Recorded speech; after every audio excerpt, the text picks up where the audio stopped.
Hello good morning students, एक बार फिर हम आपके सामने क्लास 10 के लिए हैं और क्लास 10 का अगला टॉपिक है आज का भूमि निम्नीकरण और संरक्षण यानी degradation of land and conservation of land.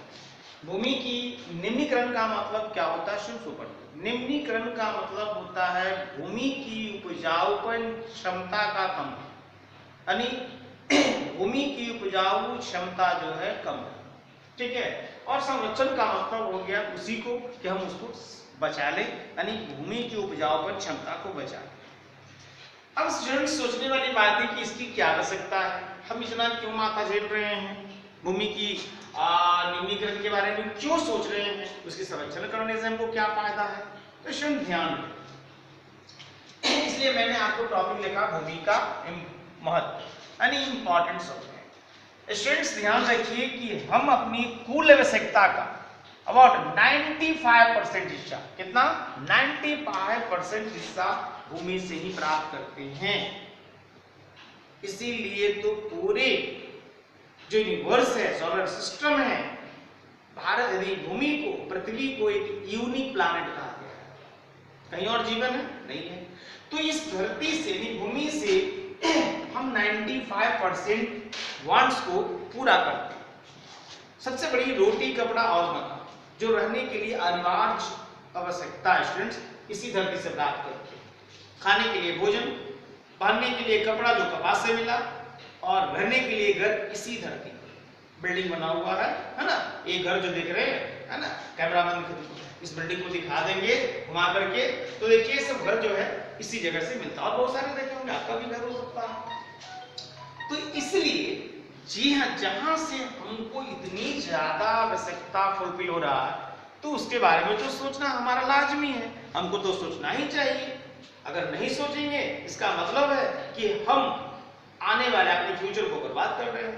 इसलिए इसकी महत्व। अब देखते हैं स्टूडेंट्स की भूमि का निम्नीकरण होता कैसे है, निम्नीकरण का कारण।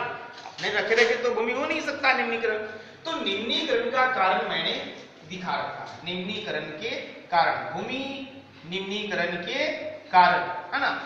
पहला कारण है स्टूडेंट्स मानवीय क्रियाकलाप। जाहिर सा बात है कि हम इस धरती पर रहकर बहुत सारा काम करते हैं, अपने आप को विकास करने के लिए, अपने आप को डेवलप करने के लिए, अपने जीवन को चलाने के लिए, अपनी आवश्यकताओं को पूरा करने के लिए, है ना। चाहे वो लग्जरी सिस्टम हो या नेसेसरी हो, हम आंख बंद कर भूमि का उपयोग करते हैं।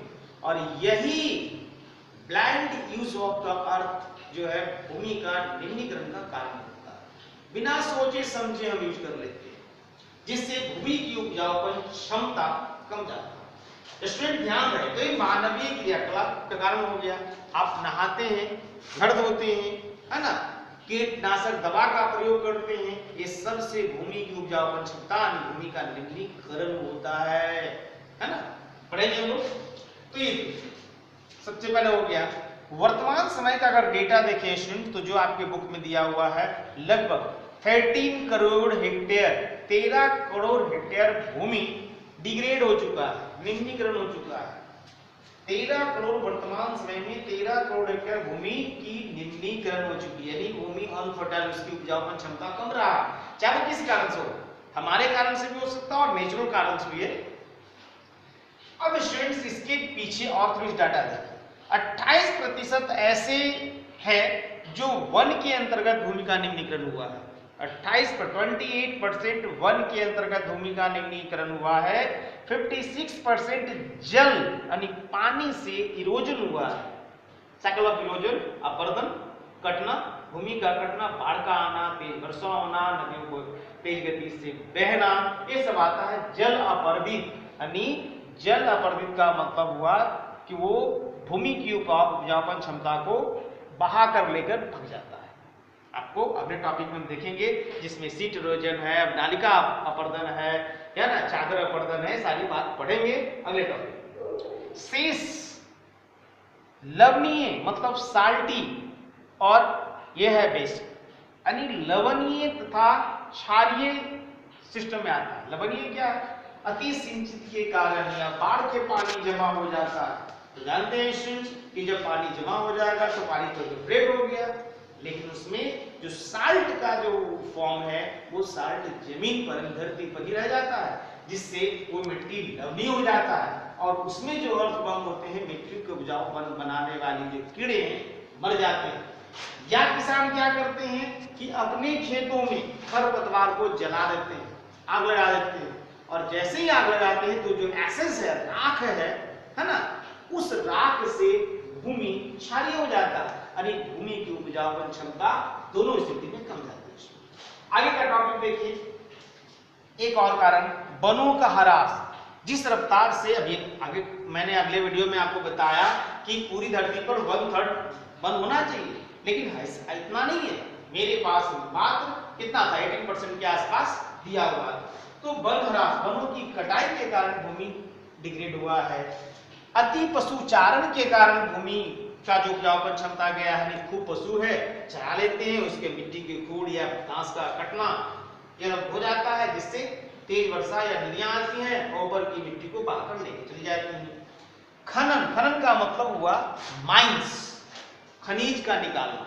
जब खनिज निकालते हैं तो खनते हैं तो क्या होता है कि उससे गड्ढा हो जाता है, पिट हो जाता है ना, और उस गड्ढे में फिर किसी काम का रहता नहीं है। या खनिज निकालने वक्त उसके जो कण है, कोयला वोला है, इस सब का कण क्या है, आसपास के सराउंडिंग एरिया में बैठ जाता है, जिससे मिट्टी प्रदूषित हो जाती है और उसकी उपजाऊपन क्षमता कम जाती है। तो ये अति पशुचारण, खनन, ऐसे बहुत सारे हैं, है ना। आपके द्वारा, उद्योग के द्वारा बहने वाली जो अवशिष्ट पदार्थ है, बड़े बड़े उद्योग नदियों के किनारे हैं, है ना, तो वहां से जब अवशिष्ट यानी कचरे जब निकलते हैं या शहरों में कचरे निकलते हैं तो वो कहीं ना कहीं जमीन पर लगते हैं, जिससे भूमि की उपजाऊपन क्षमता कम हो जाती है। उपाय क्या स्टूडेंट्स, ठीक इसका है, वन लगाइए, खूब वन लगाइए, है ना। बच्चों ने देखा है सपना, वृक्ष लगाए वह एक अपना। 1952 में स्लोगन दिया गया था, क्या, बच्चों ने देखा है सपना, वृक्ष लगाए वह एक अपना। तो ये वन आरोपण, वृक्ष लगाइए। चारागाह, चूंकि आपने देखा अति पशुचारण के कारण हमको डिग्रेड हो रहा था, इसलिए अति चारागाहों को हमको व्यवस्था करना पड़े, ताकि पशु जो है इसी चारागाह में वो अपना काम करे, अपना पेट भरे। पेड़ों को एक श्रृंखला में लगाना होगा, जिसको रक्षक मेखला कहते हैं। इससे जब तूफान या आंधी या तेज बहाव होगा तो मिट्टी को कटने से रोक देगा, है ना। अति पशुचारण पर नियंत्रण, यानी जो पशुओं को जितना ज्यादा हो सके अति पशुचारण कम करना चाहिए, मतलब ज्यादा हम नहीं ले जाएं पशुओं को चारागाह पर या इधर उधर उपजाऊ जमीन वाली भूमि पर, तो हम कर सकते हैं। अब हमारे पास स्टूडेंट बंजर भूमि है। बंजर भूमि का मतलब वो भूमि जो जिस पर कई वर्षों से खेती नहीं हुआ, उसको बंजर भूमि कहते हैं, अनुपजाऊ कहते हैं। तो इस पर स्टूडेंट्स हम इसको उचित प्रबंधन कर सकते हैं। प्रबंधन कैसे करेंगे, हम यहाँ पानी का व्यवस्था कर देंगे, है ना, नहर का विकास कर देंगे, तो मिट्टी में जब नमी आ जाएगी और ये उपजाऊ हो जाएगा, तो इसमें भी काम आ जाएगा। और तीसरी है उचित जल निकास की व्यवस्था। स्टूडेंट्स अभी आपने देखा था कि ये जो है लवणीय हो जाता है, क्यों हो जाता है, पानी के जमाव के कारण। आपने बिहार के स्टूडेंट्स को बता रहे, मोकामा टाल योजना का नाम सुने होंगे। जब एक बार वर्षा की पानी घुस जाती है तो वहां से निकलने में एक लंबा समय लगता है, तो नमी तो साल्ट तो उसमें बैठेगा ही, है ना, क्योंकि पानी जो इवेपोरेट होकर निकल रहा है।